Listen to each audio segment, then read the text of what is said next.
Resident Evil 2 is a video game. It's a remake of the original PlayStation Resident Evil 2, only this one looks better and plays better. It's probably the best remake ever made, actually.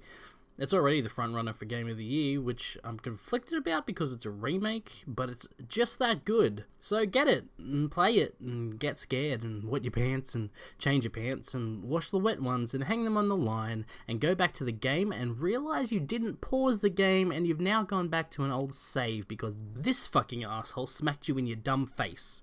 Don't laugh, it could happen, so be careful. And you've got to be super careful in this game, because it's what the kids are calling survival horror, which means don't use any of the shit you find. You see those boards right there? You could pick those up, or you could just ignore every single one because they're a waste of valuable puzzle piece space. These bullets, pick them up and then discard them like an unwanted elephant baby because you need room for this fucking puzzle piece instead. Then run past every enemy you see because you either have no ammo or don't want to waste what little ammo you have because you're saving it for later, probably to kill yourself after you find out your whole family is undead from the G virus.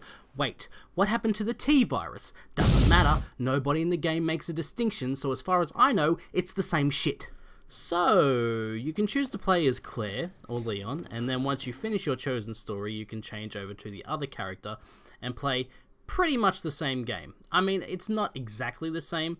While most puzzles keep the same principle, the solution to the puzzle can be a little different.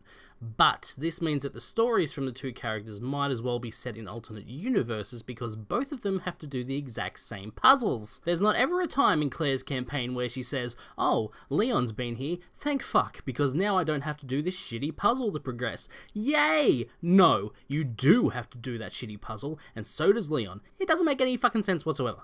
All that being said, you do get access to a few different areas as you play the two campaigns, or four if you also want to play the characters in the opposite order, and there are different characters that show up depending on who you're playing as. So while the gameplay itself is very similar in each campaign, it's still worth playing through each of them for the different story elements. The actual gameplay is similar to most other Resident Evil games since Resident Evil 4. This is a remake in every sense of the word. It doesn't use pre-rendered backgrounds or tank controls from the original. This is a ground-up reimagining of Resident Evil 2. It's beautiful to look at, and at times, edge of your seat, pants-shittingly terrifying to play. I went into this just expecting a fun time dodging zombies and throwing away shit I need for shit I needed more, but playing in the dark at 3 AM definitely gave me a new perspective. I wasn't afraid to play the original Resident Evil games, possibly because the characters wobbled like jelly and the background just looked like a bunch of different coloured squares, but with the new graphics and sound, my opinion quickly changed, and I definitely will remember to buy some adult nappies for the Nemesis remake when they get around to it, instead of just sitting on a bunch of towels like I did for this one. It was just too much laundry.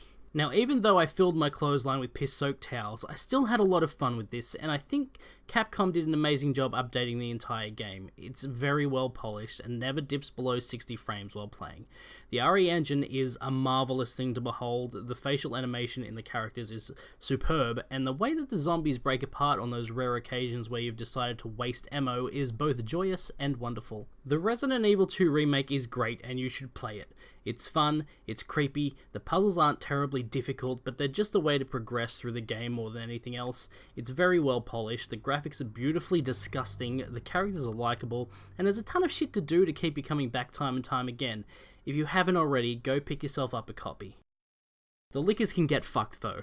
This guy too. Get fucked, mate.